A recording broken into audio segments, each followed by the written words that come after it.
Assalamualaikum warahmatullahi wabarakatuh. Selamat pagi pemirsa Trans7. Khazanah Ensiklopedia Islam Dunia pagi ini kembali hadir ke hadapan Anda untuk berbagi pengetahuan dan saling menasehati dalam kebajikan. Sebagian umat Islam yang sedang belajar makna atau tafsir dari ayat-ayat Al-Quran kadang menuliskan penjelasan dari gurunya langsung di lembaran mushaf Al-Quran, sehingga mushaf Al-Qurannya penuh dengan catatan-catatan. Apakah hal seperti ini dibolehkan? Apakah mencoret-coret Al-Quran itu termasuk perbuatan yang tidak menghormati Al-Quran?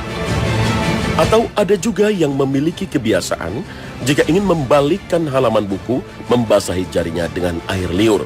Hal yang sama juga dilakukan ketika membalikkan halaman Al-Quran sehingga lembaran Al-Quran terkena air liurnya. Apakah yang demikian ini termasuk melecehkan Al-Quran? Mencoret atau mencatat di Al-Quran dapat dikategorikan menjadi dua hal.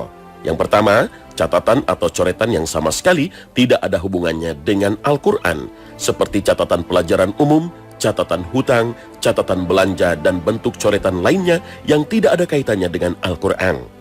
Catatan dan coretan semacam ini, para ulama sepakat melarangnya. Mencoret mushaf dengan coretan semacam ini merupakan tindakan tidak memuliakan Al-Quran. Al-Quran termasuk salah satu dari syiar Allah yang mesti dihormati. Allah Ta'ala berfirman dalam surat Al-Hajj ayat 32. Demikianlah perintah Allah, dan barang siapa mengagungkan syiar-syiar Allah, maka sesungguhnya itu timbul dari ketakwaan hati. Al-Quran surah Al-Hajj ayat 32. Al-Quran begitu dihormati di langit, maka sudah seharusnya di bumi ia juga diperlakukan dengan hormat. Firman Allah dalam surat At-Takwir ayat 19 hingga 21. Sesungguhnya Al-Quran itu benar-benar firman Allah yang dibawa oleh utusan yang mulia Jibril, yang mempunyai kekuatan, yang mempunyai kedudukan tinggi di sisi Allah, yang mempunyai arsy, yang ditaati di sana, di alam malaikat lagi dipercaya. Al-Quran surah At-Takwir ayat 19 hingga 21. Karena Al-Quran adalah sesuatu yang mulia dan terhormat, maka sudah semestinya kita menghormati lembaran kertas yang menjadi wadah dan perantara bagi Al-Quran.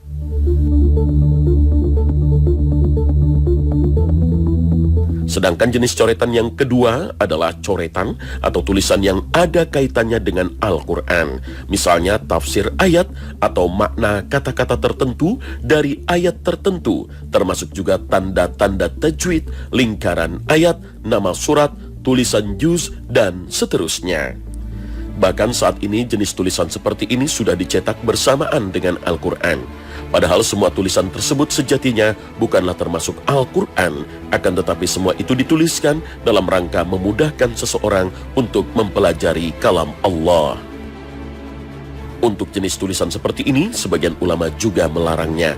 Mereka berpendapat apapun jenis coretan tetap dilarang jika dicampurkan dengan Al-Quran. Tulisan Al-Quran harus steril dari berbagai tulisan lainnya, termasuk tafsir. Di antara kalangan sahabat Nabi yang berpendapat seperti ini adalah Abdullah bin Mas'ud. Beliau mengatakan, bersihkan Al-Quran dan jangan dicampur dengan tulisan lain yang bukan bagian darinya. Beliau juga pernah melihat ada coretan di mushaf Al-Quran, lalu beliau berusaha menghapusnya. Ulama lainnya yang juga melarang adalah Atha.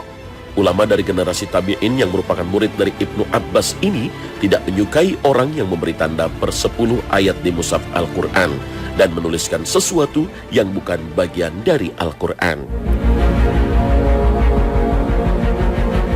Para ulama ini khawatir jika banyak coretan dalam lembaran mushaf Al-Quran dapat mengakibatkan kerancuan antara Al-Quran dan yang bukan Al-Quran. Namun dengan kecanggihan teknologi penulisan dan pencetakan Al-Quran sekarang ini, kekhawatiran semacam ini sebetulnya sudah tidak lagi relevan.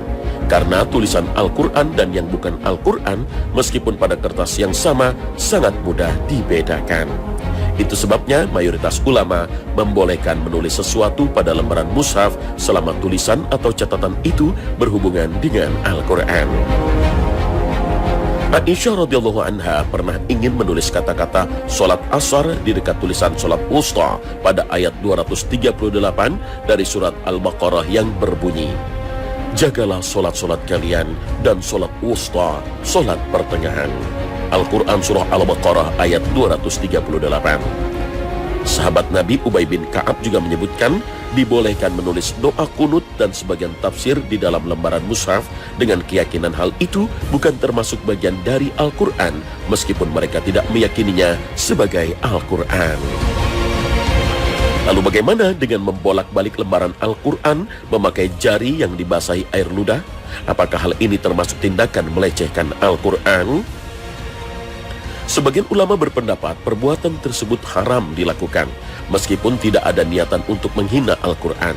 Terlebih lagi, jika tindakan itu diniatkan menghina Al-Quran, maka perbuatan seperti ini bisa membawa kepada kekufuran. Akan tetapi, sebagian ulama lain memandang tindakan membolak-balik Al-Quran dengan jari yang dibasahi air ludah tanpa bermaksud menghina Al-Quran adalah boleh. Karena di masa lampau, air ludah kadang digunakan untuk menghapus papan kayu yang digunakan untuk menulis Al-Quran. Hal seperti ini tidak seharusnya dilarang. Namun begitu, sebaiknya tindakan semacam ini dihindarkan. Masih banyak alternatif lainnya yang memudahkan untuk membalikan halaman Al-Quran. Al-Quran hendaknya dimuliakan, karena Allah menyukai orang-orang yang memuliakan syiar-syiar Islam. Allah Ta'ala berfirman, "Demikianlah perintah Allah, dan barang siapa mengagungkan apa yang terhormat di sisi Allah, hurumat, maka itu lebih baik baginya di sisi Tuhannya." Al-Quran Surah Al-Hajj ayat 30. Pemirsa Khazanah, di antara sholat yang 5 waktu, sholat Isya memiliki waktu yang paling panjang. Bahkan ada yang beranggapan waktu sholat Isya dimulai dari hilangnya syafaq atau mega merah hingga menjelang terbitnya fajar atau waktu subuh. Namun ada pula yang mengatakan waktu Isya hanya hingga tengah malam. Lalu mana yang benar? Apakah akhir waktu Isya itu tengah malam atau hingga terbitnya fajar di waktu subuh? Para ulama sepakat tentang awal waktu sholat Isya, bahwa waktunya dimulai dari lenyapnya mega merah. Akan tetapi mereka berbeda pendapat tentang akhir waktunya. Secara umum ada 3 pendapat tentang akhir waktu Isya. Pendapat pertama menyatakan bahwa akhir waktu sholat Isya adalah sepertiga malam. Pendapat pertama menyatakan bahwa akhir waktu sholat Isya adalah sepertiga pertama malam. Hal ini berdasarkan dari hadis Nabi SAW yang diriwayatkan oleh Daruqutni dan Nasa'i serta dinilai sahih oleh Arnaud, bahwa Nabi SAW didatangi Jibril pada 2 waktu untuk satu sholat. Waktu pertama menunjukkan awal waktu, sedangkan waktu kedua menunjukkan akhir waktu. Hadisnya cukup panjang karena mencakup 5 waktu sholat. Berikut petikannya untuk waktu sholat Isya. Kemudian ketika mega merah di ufuk barat telah hilang, Jibril datang lalu mengatakan, "Kerjakanlah sholat Isya." Kemudian beliau mengerjakan sholat Isya. Di hari berikutnya, Jibril datang kepada beliau untuk sholat Isya. Ketika sudah berlalu sepertiga malam pertama, beliau mengatakan, "Kerjakanlah sholat Isya." Kemudian Nabi SAW, kemudian beliau mengatakan, di antara 2 batas ini adalah waktu sholat. Hadis riwayat Ad-Darruqutni, Nasa'i. Pendapat kedua menyatakan bahwa akhir waktu sholat Isya adalah tengah malam. Hal ini berdasarkan hadis Nabi SAW yang diriwayatkan oleh Imam Muslim. Beliau SAW bersabda, "Apabila kalian telah sholat maghrib, maka itu waktunya sampai hilang warna merah di ufuk barat. Lalu setelah kalian sholat Isya, itulah waktunya sampai pertengahan malam." Hadis riwayat Muslim. Praktek Nabi SAW juga menjadi dasar bahwa batas waktu sholat Isya adalah pertengahan malam. Sahabat Nabi Anas bin Malik menuturkan, Nabi SAW mengakhirkan sholat Isya sampai pertengahan malam, kemudian beliau sholat. Hadis riwayat Bukhari. Sedangkan pendapat ketiga bahwa akhir sholat Isya adalah hingga fajar atau masuk waktu subuh. Pendapat ini berdasarkan hadis Nabi SAW tentang orang yang menyia-nyiakan solat, yaitu mereka yang menunda solat sampai datang waktu solat berikutnya. Beliau bersabda, yang dimaksud menyia-nyiakan solat adalah mereka yang tidak solat sampai datang waktu solat berikutnya. Hadis riwayat Muslim dan Ibnu Hibban. Hadis ini menjadi dalil bahwa akhir dari waktu solat adalah masuknya waktu solat berikutnya. Lalu, mana yang benar? Sebagian ulama mencoba mengkompromikan pendapat yang berbeda tersebut dengan mengatakan bahwa waktu sholat Isya ada dua jenis. Pertama disebut dengan waktu sholat normal. Maksudnya adalah waktu ini berlaku dalam situasi normal yang dimulai sejak hilangnya mega merah di ufuk barat sampai sepertiga malam pertama atau tengah malam. Sedangkan waktu yang kedua disebut sebagai waktu toleransi. Maksudnya waktu yang diperuntukkan bagi mereka yang memiliki alasan atau uzur sehingga tidak bisa mengerjakannya di waktu normal. Maka makruh hukumnya sholat di luar waktu normal bagi mereka yang tidak memiliki halangan yang dibenarkan syariat. Lalu bagaimana dengan anjuran untuk mengakhirkan sholat Isya? Adapun tentang mengakhirkan sholat Isya, hal tersebut memang disunnahkan, akan tetapi dengan syarat tidak memberatkan jamaah. Meskipun dikerjakan di akhir waktu, yaitu sepertiga malam awal atau pertengahan malam. Sholat Isya sebagaimana sholat wajib lainnya tetap lebih utama jika dikerjakan secara berjamaah, bukan sendiri-sendiri. Jika seandainya pengerjaan sholat Isya di akhir waktu ini memberatkan para jamaah, maka lebih baik tetap mengerjakannya di awal waktu dengan berjamaah. Dari Aisyah radhiyallahu anha, ia bercerita, pada suatu malam Nabi SAW tidak tidur sampai seluruh malam berlalu dan sampai jamaah masjid tertidur. Kemudian beliau keluar dan mengerjakan sholat seraya bersabda, sesungguhnya inilah waktu sholat Isya. Seandainya aku tidak khawatir akan memberatkan umatku. Hadis riwayat Muslim.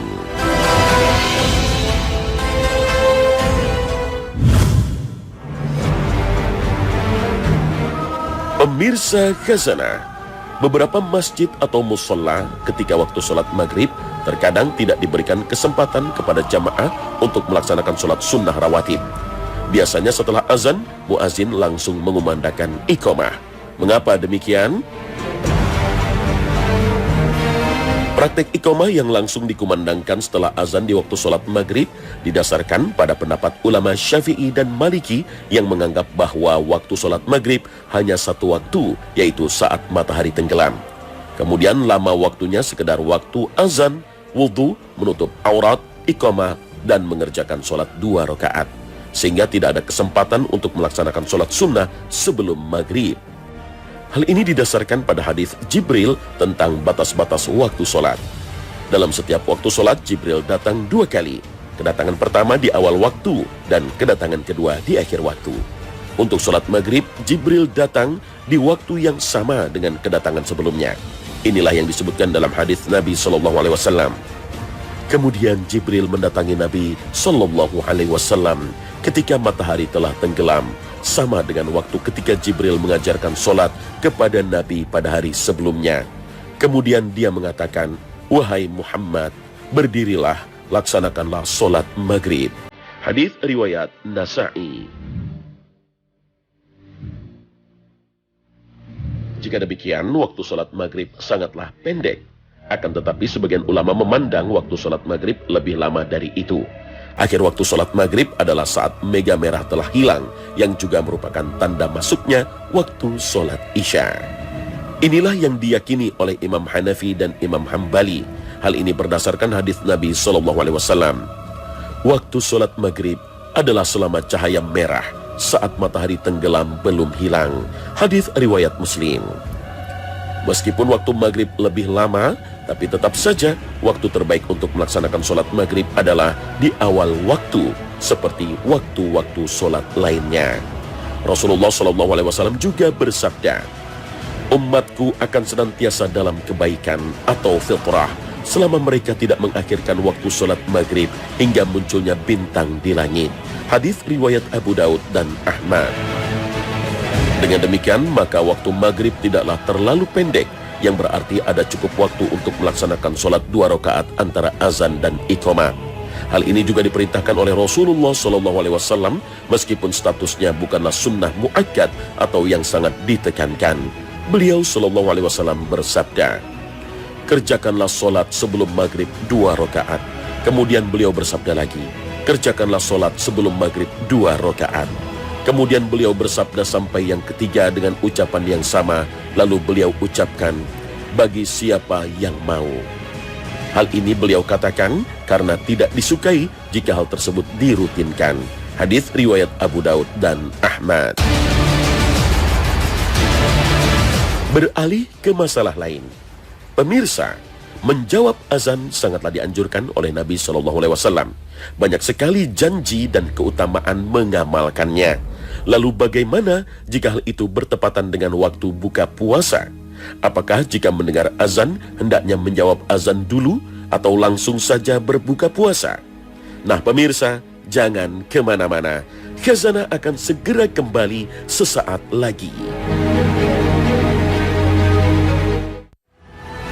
Pemirsa Khazanah, ketika mendengar suara azan, kita dianjurkan untuk menjawabnya. Rasulullah SAW bersabda, jika kalian mendengar azan, maka ucapkanlah seperti apa yang muazin katakan. Hadis riwayat Bukhari. Imam Muslim juga meriwayatkan bahwa Nabi SAW bersabda, jika kalian mendengar muazin, maka ucapkanlah seperti apa yang diucapkan oleh muazin. Kemudian bersolawatlah untukku, karena siapa yang bersolawat kepadaku sekali, maka Allah akan bersolawat padanya, memberi ampunan padanya sebanyak 10 kali. Kemudian mintalah wasilah pada Allah untukku, karena wasilah itu adalah tempat di surga yang hanya diperuntukkan bagi hamba Allah. Aku berharap akulah yang mendapatkannya. Siapa yang meminta untukku wasilah seperti itu, dialah yang berhak mendapatkan syafaatku. Hadis riwayat Muslim. Lalu, apakah perintah ini juga berlaku bagi orang puasa yang akan berbuka?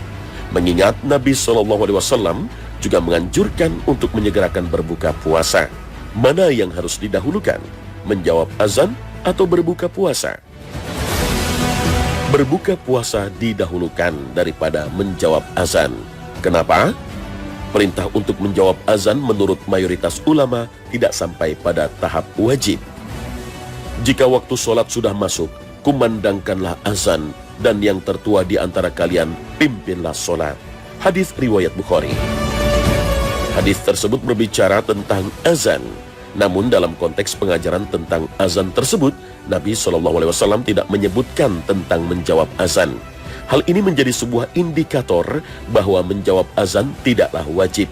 Sebab jika hal tersebut wajib, maka Nabi SAW akan menegaskannya dalam hadis tersebut. Riwayat lain bisa kita jumpai dari Imam Malik dalam kitab Muwatta'nya. Beliau mengatakan para sahabat di zaman Umar bin Khattab melaksanakan sholat sunnah ketika menghadiri sholat Jumat. Sholat sunnah itu berhenti ketika Umar keluar. Ketika Umar keluar dan duduk di atas mimbar, muazin mengumandangkan azan. Sa'labah, salah seorang perawi hadis mengatakan, ketika itu kami masih duduk-duduk dan mengobrol. Jika muazin selesai azan, Umar berdiri untuk menyampaikan khutbah Jumat. Maka kami diam dan tidak ada yang berbicara saat itu. Perhatikan perkataan Sa'labah dalam hadis tersebut. Ia mengatakan bahwa para sahabat berbincang-bincang ketika dikumandangkan azan. Umar pun hanya membiarkan mereka dan tidak memerintahkan menjawab azan. Maka hadis di kitab Muwatta ini menjadi indikator kedua yang menjadikan perintah menjawab azan tidak bersifat wajib. Sehingga dengan begitu tidak berdosa jika tidak menjawab azan. Apalagi ketika disibukkan dengan perkara yang sunnah lainnya, yaitu menyegerakan berbuka puasa. Menyegerakan berbuka puasa memiliki banyak keistimewaan, dan diantaranya adalah jaminan kebaikan dari Rasulullah SAW. Beliau bersabda, manusia senantiasa berada dalam kebaikan selama mereka menyegerakan waktu berbuka. Hadis riwayat Bukhari dan Muslim. Akan tetapi yang terbaik adalah tidak mempertentangkan kedua perbuatan sunnah tersebut. Keduanya bisa saja disiasati sehingga mendapatkan keistimewaan keduanya. Misalnya ketika azan dikumandangkan, berbukalah dengan air putih atau kurma. Setelah itu berhenti sejenak dari makan dan lanjutkan dengan menjawab azan. Atau menjawab azan jika memungkinkan bisa saja disambil dengan kegiatan berbuka. Setelah azan selesai, baca doa setelah azan, lanjutkan kembali dengan berbuka puasa. Dengan demikian mendapatkan keistimewaan kedua amal soleh tersebut. Wallahu a'lam. Nah pemirsa, sampai di sini akhir perjumpaan kita pagi ini. Semoga Allah Subhanahu wa Ta'ala memberikan karunia nikmat, hidayah dan taufiknya kepada kita. Amin ya rabbal alamin. Terima kasih atas perhatian Anda. Wassalamualaikum warahmatullahi wabarakatuh.